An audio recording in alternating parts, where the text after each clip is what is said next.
نواصل الحديث عن تقسيم الإداري والقرارات التي اتخذها مجلس الوزراء المصغر الذي عقده الرئيس بوتفليقة أمس. ألا تعتقد بأن الاحتجاجات أو صمود المحتجين في مختلف ولايات الجنوب الجزائري وبالخصوص في ولاية تمراست هو ما عجل باتخاذ هذه القرارات وإخراج هذه القرارات من مكتب الرئيس بوتفليقة؟ بين قوسين، لماذا؟ لأنه تقسيم كانت مدرجة ضمن أهم النقاط التي كان الرئيس بوتفليقة معتمدا عليها في حملته الانتخابية من أجل العهدة الرابعة. هو فعلا التقسيم الإداري كان مبرمج في برنامج الحملة الانتخابية. نعم. ولكن انخفاض المحروقات مؤخرا وإمكانيات الدولة في الحقيقة أصبحت بذلك. نحن في ذلك الوقت عرضنا الأمر. لماذا؟ لأن هذا قلنا يعني فيه بيروقراطية جديدة على مستوى بعض الولايات، ولو أن الأمر يعني يتطلب يعني هذا التقسيم الإداري على مستوى الجنوب فعلى مستوى الشرق والغرب إلى غير ذلك فنحن لسنا في حاجة إليه، لأن هذا يضيف يعني مصاريف إضافية ومناصب عمل إضافية. نحن قلت عجزنا أن نوظف 143 ألف جزائري، كيف نوظف للإدارات الجديدة التي يعني ستنشأ فيما بعد؟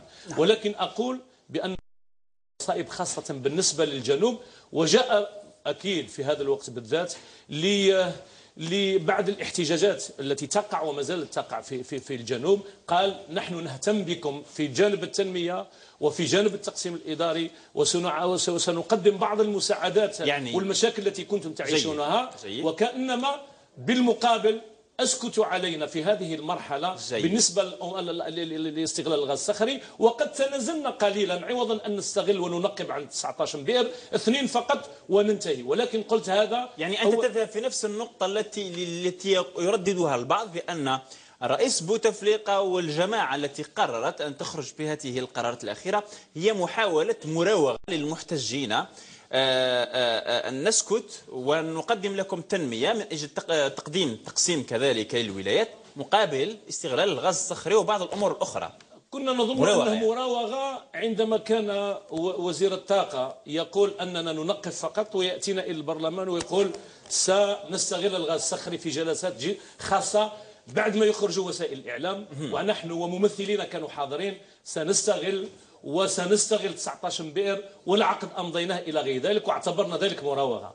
اعتبرنا ذلك مراوغة عندما خاطب الوزير الأول الشعب الجزائري عن طريق الفيسبوك لأول مرة، ويقول لهم أن استغلال الغاز الصخري ليس مبرمج في برنامج الحكومة، رغم برنامج الحكومة والخطوط العريضة للبرنامج اللي فوتناه في جوان يتكلم عن الغاز الصخري. قانون المالية في ذاته 2015 في المادة 97 يتكلم على تمويل التنقيب واستغلال الغاز الصخري. نعم. فالآن مادام خرج الرئيس نتمنى ألا تكون مراوغة، لأن إذا كانت مراوغة من الرئيس لمن يسمع الشعب الجزائري؟ لمن يبقى يسمع؟ الوزير قلنا مراوغة، الوزير الأول مراوغة، الآن الرئيس إذا راوغ فهناك مشكلة. نحن قلنا هذا قرار جريء ولكن غير كافي، ننتظر اتخاذ قرار نهائي لتوقيف استغلال الغاز الصخري والتنقيب عنه، لأن الأولوية ليس للغاز الصخري كي لا نرضي الشركات الأمريكية والفرنسية، ولكن الأولوية للطاقة المتجددة وتنويع الاقتصاد الوطني، لأننا ما عندنا من مخزون من عملة صعبة أو صندوق ضبط الإيرادات لا يكفينا لتسيير البلد لمدة 8 أشهر، بدليل في 2012 فقط صرفوا ما يزيد عن 2288 مليار دينار من صندوق ضبط الإيرادات. فكم ما هو المبلغ الذي يصرفونه اليوم والبرميل أقل من 50؟ صرفوا المبلغ هذا كي كان لو باريل يدير 140 دينار 140 دولار، اليوم كم يصرفوا ولو باريل أقل من 50 دولار. الغاز الصخري مر عبر البرلمان من خلال قانون المحروقات، وأنتم كبرلماني ونعرف بأن الأغلبية وصوت البرلمان لصالح هذا القانون المحروقات، وشفنا الأول أمس. اسمح لي للتاريخ، نحن من عارض. نعم، وكنا ما عارضناش الأمور سياسية. أنا لعلمك أخي الكريم راني مهندس دولة في استغلال المناهج منذ 30 سنة. أعرف ذلك. وقلنا لا أناقش القضية من الناحية السياسية، أناقش القضية لمصلحة البلد. نحن الوحيدين. أحزاب الموالاة وافقوا كما الأفلان كما الأرندي، لفافاس هربوا قال لك الموضوع ما يعنيناش. التكتل الأخضر امتنع. نحن الوحيدين في جبهة العدالة والتنمية، ونقولها للتاريخ، من عارض هذا القانون مش لأغراض سياسية، وإنما عرفنا بأنه لا يليق بنا في هذه المرحلة. نعم. وقد تأكد ذلك من خلال ما نراه اليوم. نعم، ما حدث في البرلمان أول أمس يندى له الجبين حقيقة. هناك من قال بأنه البرلمان مجلس الشعب الوطني تحول بين قوسين إلى سوق الفلاح، الكل يتحدث، الكل أصبحت القوانين تمرر هكذا في آخر لحظة بدون استشارة ولا تبليغ النواب. ماذا يحدث في البرلمان؟ ما هي الرسائل التي يراد أو تريد بعض الجهات تمريرها للبرلمان؟ والله نقول حاشا سوق فلاح، فإذا كان وصف أكثر من سوق الفلاح فهو كذلك. لأن سوق الفلاح في وقتنا بالك انتم صغار ما تعرفوهاش، كانوا بكري يبيعوا لنا 5 لترات من الزيت اللي كان مقطوع مش موجود، ويحتم لك معاه الفأس هذاك اللي ما يتباعلوش، يحطوا لك مع ال5 لترات من الزيت هذه. اسألوا الآباء نتاعكم الأمهات تاعكم يقولوها لكم لأن احنا عشناها. ولكن البرلمان الجزائري الذي أوجد هذه الديكتاتورية العددية في الانتخابات اللي مرت ومانيش راجع عليها لأن الكل يعرف كيف وجدت، مارس الديكتاتورية العددية برفضه لكل المبادرات التي تقدمنا بها، سواء المتعلقة بمناقشة الفساد أو الأسئلة الشفوية اللي ما يردوش عليها، يعني يقفوا أمام كل المبادرات. اليوم لا نعيش الديكتاتورية العددية التي أوجدوها، نعيش ديكتاتورية رئيس مجلس الشعب الوطني مازال يعيش بعقلية الستينات. كيف يمرر قانون من أهم القوانين الخطيرة جدا المتعلقة بتبييض الأموال، نعم. وبمحاربة الإرهاب وبتمويل الإرهاب، وهو قانون ليس جزائري فقط، يتعدى الحدود الجزائرية فهو دولي. نعم.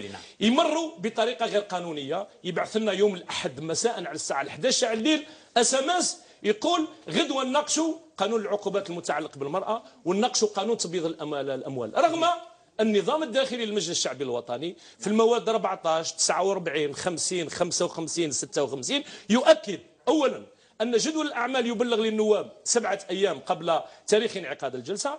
التقرير التمهيدي للجنة لابد أن يبلغ للنائب على الأقل 3 أيام جور أوفرابل، يعني باش يدرسوه إلى غير ذلك. ولكن عندما قلنا له سيكتب التاريخ أنك مررت القانون بهذه الطريقة، علاش مروه؟ لأن يوم 18 فبراير كاين اجتماع في أمريكا، يروح له الوزير باش يروح يقول لهم رانا مررنا القانون، ولكن ليعلم أن القانون مرر في الغرفة الأولى ولا يمرر في الغرفة الثانية لأن العطلة هي يوم 2 فبراير. سيكذبون في ذلك المؤتمر، يقولوا أنا درنا قانون نحاربوا تبييض الأموال ونحاربوا تمويل الإرهاب، ولكن هذا كذب.